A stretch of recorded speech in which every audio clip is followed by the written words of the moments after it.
का हो लप्पू भैया, खाली झूठे पे झूठ बोले हैं। आज हम आपका इंटरव्यू देखे हैं। इंटरव्यू में जो आप बोले हैं एक भी बात सच नहीं है कि लड़का लोग का, हम केमिस्ट्री के टीचर थे और हमारे वीडियो बनाने से लड़का लोग का को कोई दिक्कत नहीं हुआ। सबसे पहली बात तो कि आप केमिस्ट्री के टीचर थे। सबसे बड़ी बात है कि साहब आप केमिस्ट्री के टीचर थे और खुद को इंजीनियर बता रहे हैं लप्पू भैया कि हम इंजीनियर हैं। और इंजीनियर के बारे में कहा जाता है कि इंजीनियर कुछ भी कर सकता है। इंजीनियर नक्शा बना भी सकता है, नक्शा बिगाड़ भी सकता है। लेकिन लप्पू भैया, इंजीनियर नक्शा बनाता है, नक्शा बिगाड़ता है, ना कि इंजीनियर अपने नक्शा बना लेता है, अपने नक्शा बिगाड़ देता है। तो आप अपने शरीर के साथ जो कुछ भी किए हैं, आप अपने प्रोफेशन के साथ जो छेड़छाड़ किए हैं कि आप इंजीनियर से नचनिया बन गए। आप इंजीनियर से आप बन गए कैमरामैन, इंजीनियर से बन गए आप लप्पू रंगीला, इंजीनियर से बन गए आप आइटम सॉन्ग के डांसर, इंजीनियर से बन गए आप लप्पू रंगीला। तो राधे राधे, कैसे हैं आप लोग? उम्मीद करें बहुत अच्छे होंगे, स्वस्थ होंगे, मस्त होंगे, अपने काम में व्यस्त होंगे। मैं प्रिया शर्मा और मैं अपने इस नए वीडियो में आप लोग का स्वागत करती हूं। दोस्तों, आशा करती हूं जो हमारे चैनल पे नए जुड़े हैं हमारे चैनल को सब्सक्राइब करेंगे, लाइक कमेंट और मुझे बहुत सारा प्यार देंगे। तो दोस्तों, आज मैं बात करने आई हूँ इवेंट की। इवेंट के दिन हर किसी का इंटरव्यू हो रहा था, बैक टू बैक इंटरव्यू हो रहा था। लेकिन सबसे हैरानी की बात पता है मुझे क्या लगा? कि वो जो इंटरव्यू कर रहे थे बेचारे, उनको खुद ठीक से बात करने नहीं आ रहा था। उनके जो बॉडी लैंग्वेज थे वो बिल्कुल ऐसे नहीं लग रहे थे कि वो कोई मतलब एक प्रोफेशनल चैनल से हैं और वो जो क्वेश्चन कर रहे थे वो कोई ऑथराइज क्वेश्चन हो। वो लग रहे थे कि लप्पू भैया के रिश्तेदार हैं, इनके खानदान से आए हैं और इनके खानदान के लोग एक जो है माइक पकड़ लिए हैं और वो जो है अपनी भाभी और भैया से नॉर्मली जो है ना क्वेश्चन एराइज कर रहे हैं। क्योंकि भाई, जब भी कोई अगर इंटरव्यू लेने आता है, कोई प्रोफेशनल इंटरव्यू वाला आएगा, वो कभी भी रिलेशन किसी से नहीं जोड़ता है। वो या तो सर बोलेगा या तो मैडम बोलेगा। एक बात। दूसरी बात, वो जो चैनल वाले हैं जिनका चैनल मैंने खोल के देखा, एक पे उनका मात्र 15,000 कुछ ऐसे हैं और एक पे मतलब लगता है कि 60-70 ऐसे सब्सक्राइबर हैं। अब 15,000 वाले, आपको क्या लगता है कौन से न्यूज चैनल से आए होंगे जिसका सब्सक्राइबर 15,000 होगा?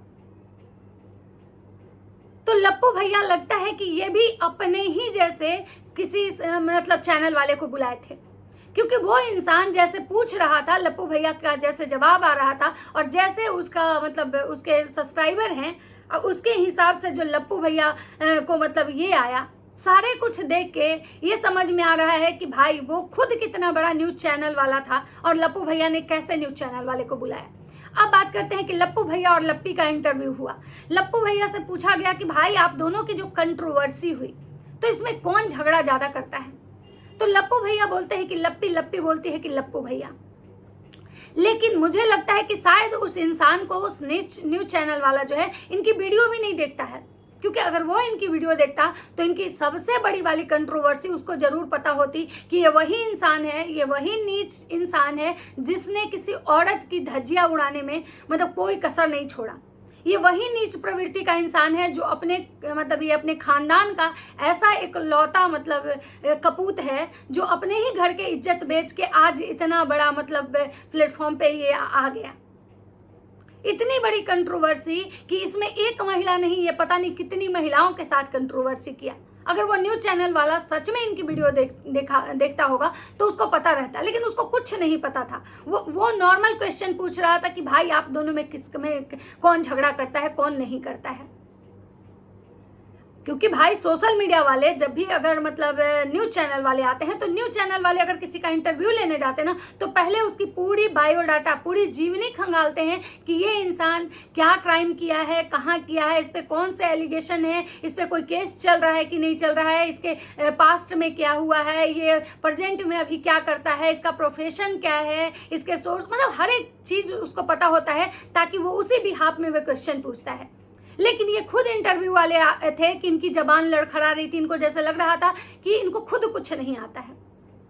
अब बात करते हैं कि लप्पू भैया से पूछा गया लप्पी से कि भाई आप जो भोजपुरी में एंट्री किए हैं तो ये सपना आपका कैसे साकार हुआ? तो लप्पी का कहना था कि हमारी सासू माँ के वजह से हुआ। ये वही सासू माँ है जो शुरुआत में लप्पी को बड़ी लात मारी थी। घर से निकाल दी थी। लप्पी का और राजमाता का बिल्कुल नहीं पटता था। ये सासू माँ चाहती नहीं थी कि हमारी बहुरिया जो है नाचे, और ना ही पतिदेव चाहते थे। लेकिन जब कोरोना आया और घर में खाने के लाले पड़ गए तो सबकी मजबूरी बनी और सारा लोग जो है ना सोशल मीडिया पे आ गया, क्योंकि लप्पू भैया को एहसास हुआ कि इसमें बहुत ज़्यादा पैसे हैं। इसीलिए मतलब लप्पू भैया आ गए और राजमाता भी जब कोविड के समय में पैसा खत्म हो गया, उनका छोटा बेटा के साथ वो मिलकर चैनल स्टार्ट की।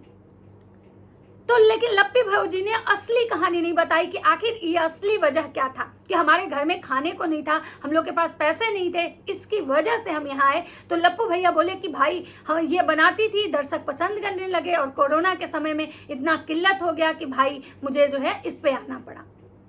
तीसरा झूठ लप्पू भैया बोले कि भाई लप्पी भौजी से जब वो मतलब न्यूज वाले जो कोई भी थे सवाल किए कि भाई आपका जो भोजपुरी में गाना है तो भोजपुरी में बहुत अश्लीलता है, क्या आप भी आगे चल के कुछ ऐसी अश्लीलता पे ये करेंगे? तो भौजी ने वहां भी झूठ का जवाब दिया कि नहीं, हम ऐसा कुछ नहीं करेंगे, हम ऐसे वीडियोस बनाएंगे कि जो आप अपनी फैमिली के साथ बैठ के देख सकते हैं, अपने परिवार के साथ बैठ के देख सकते हैं। ये वही भौजी हैं जो बीच महफिल में जब इनके गाने के लॉन्चिंग से पहले इसी सिंगर के साथ ये दहिया में दहिया रगड़ के नाची थी। ये वही भौजी हैं जिन्होंने इतना अश्लीलता पड़ोसा कि वो सिंगर की मजबूरी बनी भौजी को गाना दिया। ये वही भौजी हैं जिन्होंने ऐसी हरकतें की कि वो सिंगर जो है ना मजबूरी में इनको अपने गाने में लिया और इनका गाना लॉन्च हुआ। और रही बात अश्लीलता की, तो सबसे बड़ा बात है कि मुझे नहीं लगता है कि इनके परिवार से ज़्यादा अश्लील कोई परिवार होगा। चलिए लप्पू भैया की बात छोड़ देते हैं। माता जी कहती है ना कि पुरानी बातों को तुम लोग लेके आते हो, पुरानी बातों को तुम लोग लेके आते हो, उसके बावजूद भी इनकी अश्लीलता जो है ना, आखिर अश्लीलता क्या होता है? भोजपुरी में अगर जो हीरोइनें अगर अश्लीलता पे हैं तो वो क्या करती हैं? उनके ड्रेसिंग सेंस को लोग देखते हैं कि भाई अश्लील है, गाने गाती हैं वो अश्लील होता है, उनके जो बॉडी लैंग्वेज होते हैं वो अश्लील होते हैं, ये सारी चीजें मतलब जो होती है ना वो अश्लील होती है। तो भाई भौजी जिस मतलब सेक्टर में आगे गई हैं, आपको क्या लगता है भौजी ने कपड़ा पहनती उस टाइप से? इनके गाने मतलब इस बार नहीं है, जब इनके गाने नहीं चलेंगे तो भौजी भी उसी सेक्टर में जाएंगी और वही भौजी कहेंगी कि भाई लोग यही देखना पसंद करते हैं। और रही बात अश्लीलता की, तो इनका तो पूरा परिवार ही अश्लील है। ये भले कहते हैं कि भिक्षक शिक्षक की फैमिली है, लेकिन ये लोग शिक्षक वाला कोई भी काम नहीं करते हैं।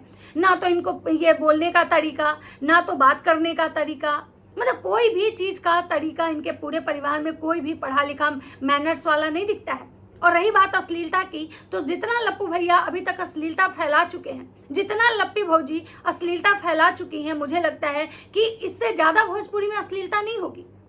भोजपुरी की भी जितनी भी मतलब सिंगर हैं या जो उनके बारे में जो आइटम सॉन्ग करती हैं, जिनके बारे में मतलब बहुत सारा र्यूमर भी आया, तो उनका भी अफेयर ही होता है और उससे ज़्यादा उनकी कोई अश्लीलता मतलब किसी का एमएमएस वायरल होता है या किसी का कुछ इस टाइप की चीज़ें बाहर आती हैं, तो वही अश्लीलता होती है। एगो पवन सिंह जो हाल में एक जो लड़की का एक मतलब बॉडी पार्ट छू दिए थे, बिना परमिशन के बॉडी पार्ट छुए थे कि यहाँ पे कुछ लगा हुआ है, जिसको लेके इतनी सारी बवाल हुई थी सोशल मीडिया पे कि पवन सिंह को माफ़ी मांगना पड़ा था। लेकिन भौजी का देह कोई भी छू देता है, भौजी किसी की भी दहिया अपने दहिया रगड़ लेती हैं, इससे ज़्यादा क्या अश्लीलता हो सकता है? जो भौजी कह रही थी कि नहीं हम भोजपुरी में जो होता है वैसा हम कुछ नहीं करेंगे, तो भोजपुरी में मुझे कोई बता दे कि इससे ज़्यादा क्या होता है। अब बात करते हैं कि भाई माता जी के इंटरव्यू का, कि माता जी का जब इंटरव्यू हुआ तो माता जी क्या बोली, पिताजी क्या बोले। माता जी का कहना था कि हमारे यहाँ सारे लोग शिक्षित हैं। कैसे तो वो हुलुलुलु यूनिवर्सिटी की दीदी वाले का नाम नहीं ली, कैसे तो वो लड़ुआ के पापा का नाम नहीं ली, वही दोनों बच गए थे। मेरे हस्बैंड फिजिक्स के टीचर, मेरे बेटा केमिस्ट्री का और मेरा छोटा वाला बेटा जो है बायो का टीचर। अब एक बात बताइए कि ये फिजिक्स वाले अंकल किसको किसको लगते हैं कि ये फिजिक्स के टीचर हैं? उनमें आपको किसको किसको लगता है कि इनमें टीचर वाला गुण है? वो तो मुझे लगता है कि आंटी के जो परमानेंट जो रोबोट होता है ना, उस टाइप से लगते हैं। टीचर वाली कोई भी क्वालिटी उनमें मुझे नहीं लगती है। हाँ, ले दे के लप्पू भैया जो हैं, इनमें मुझे थोड़ा सा, इन पूरे फैमिली में अगर थोड़ा सा कोई अपग्रेड दिखता है तो वो लप्पू भैया दिखते हैं। अगर एजुकेशन के मामले में तो उनकी हरकतें ऐसी हैं कि भाई उनको लोग उसकी वजह से गाली देता है। रही बात छोटा लप्पू की, जिसके बारे में माता जी कह रही थी मेरा युवराज है, युवराज। तुम लोग क्या जानो वो युवराज है? वो युवराज नहीं लगता है, वो युवराज किसी एंगल से नहीं लगता है। वो दोनों जो मियाँ बीवी है ना, कार्टून लगते हैं। घर में फुल टाइम मतलब काम वाले वो दोनों लगते हैं। एक नौकर नौकरानी जो होते हैं वैसे लगते हैं। युवराज वो किसी एंगल से नहीं लगता है। युवराज अगर देखा जाए तो लप्पू भैया हो सकते हैं, जो इतने मोटे मोटे से सोने के चैन, पूरे हाथों में अंगूठी, भले ही सिटी गोल्ड का ही हो, भले वो छपड़ी टाइप ही लगे, लेकिन उनमें है उनके पास कि भाई इतना मतलब सब कुछ है। वो एक उनका ब्रांड के कपड़े पहनते हैं। लेकिन ये जो छोटा वाला है, जो नक्चू है ना, 4 कपड़े में जिंदगी बता रहा है, ये किस एंगल से युवराज है? और आंटी जी किस एंगल से युवराज की माएँ लगती हैं आप लोगों को? तो भाई इतना ही फेंकिए जितना कि पच जाए। अंकल जी कह रहे हैं कि हमारा जो बेटा किया उससे हम बहुत गौरवान्वित हैं। हमारा बेटा जो किया बहुत किया, वैसा शायद बहुत कम लोग करता है। अंकल जी सच बता रही हूँ, अगर थोड़े से अगर आप में शर्म होती ना, तो शायद आप कभी भी जनता से आंख नहीं मिला पाते, कभी भी आंख नहीं मिला पाते। आप बहुत दुनिया के मतलब हम क्या बोले, मतलब ऐसे पिता हैं जिसको हम देखें कि इतनी गंदगी के बाद जिसका बेटा इतना गंदगी किया, जिसका पूरा खानदान का नाम गंदे लिस्टों में आता है, उसके जो मुखिया हैं वो इतने चौड़ में आके बात करते हैं, इतने घमंड में आके बात करते हैं कि मतलब उनको लगता ही नहीं है कि भाई ये इंसान का बेटा, इसका नाम इतना मतलब छीछालेदर किया। अंकल जी आंटी जी एक बात बोल रहे थे कि भाई हमारा बेटा जो किया ना, हमारा खोया हुआ सम्मान जो था वो वापस आ गया। तो मैं आपको एक बात बताती हूँ कि कभी भी जब एक बार मान सम्मान चला जाता है ना इंसान का, चाहे वो कोई हो, हम हो, आप हो, कोई हो, कभी वापस नहीं आता है। बोलता है ना कि जुबान से जो शब्द निकल गए वो वापस नहीं होता है, बंदूक से निकली हुई गोली वो वापस नहीं आती है। और जब आपका मान सम्मान की हानि अगर हो जाए, एक बार अगर आपके कैरेक्टर पे कोई दाग लग जाए ना, तो वो खत्म नहीं होता है, आजीवन खत्म नहीं होता है। आज लप्पू भैया और जगत दीदी के कांड को 1 साल तक हो गए, लेकिन आज भी वो चीज़ें खत्म नहीं हो। मुझे नहीं लगता है कि ये सोशल मीडिया पे वो चीज़ें कभी खत्म होंगी। कितना भी लप्पू भैया बैठ के गाना गा लें, कितना भी लप्पू भैया लप्पी से रोमांस दिखा ले, कितना भी लप्पू भैया पैर पे बैठ के लप्पी को प्रपोज कर लें, कितना भी लप्पी दिखाए कि मेरे पति जो है मुझे बहुत प्यार करते हैं, मेरे पति राम जैसा, हम सीता जैसा, लेकिन तब भी लोगों के दिमाग में हमेशा एक चीज जरूर रहेगा कि ये वही इंसान है जो अपनी बीवी के साथ ऐसा किया था। तो चीजें खत्म नहीं होती हैं। तो खोया हुआ सम्मान आंटी कभी वापस नहीं आएगा, कभी भी वापस नहीं आएगा, चाहे आपका बेटा कितना भी इतिहास रच दे। हाँ, भले उसकी चीजों के लिए सराहनीय की जाएगी। अगर कोई भी इंसान आजीवन गलत नहीं होता है, तो अगर आपका बेटा कल इन फ्यूचर में बहुत अच्छा करता है तो लोग उसके बारे में अच्छा बोलेंगे, लेकिन ये भी चीजें कभी खत्म नहीं होगी जो आपके बेटे ने किया है। तो ये जो आप चौड़ में कह रहे हैं कि मेरा बेटा, देखिए हमको विश्वास था कि मेरा बेटा मेरा सम्मान वापस ला देगा, तो आप बहुत बेशर्म हो, आप बहुत बेशर्म हो। पहले तो आपको सम्मान और मान सम्मान की परिभाषा जो है शायद आपको पता ही नहीं है। आपने कभी वो चीज महसूस ही नहीं किया। आपके लिए सिर्फ पैसा, डॉलर, व्यूज ये मैटर करता है, और आप पढ़ी लिखी नहीं हो, इसकी वजह से आपको शायद ये चीजें समझ में नहीं आ रहा कि मान सम्मान जब एक बार निकल जाए ना, मान सम्मान हाथ में मतलब मुट्ठी में भरा हुआ रेत होता है।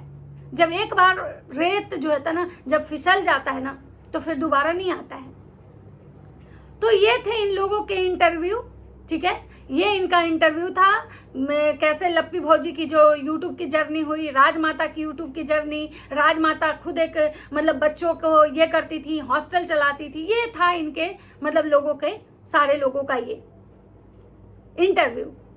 जो इंटरव्यू में उनको भर भर के गाली पड़ी है, वैसे तो खैर वो मीडिया वाले थे ही नहीं, वो एक यूट्यूबर थे, जो लोकल न्यूज दिखाते हैं ना, उस टाइप के यूट्यूबर थे।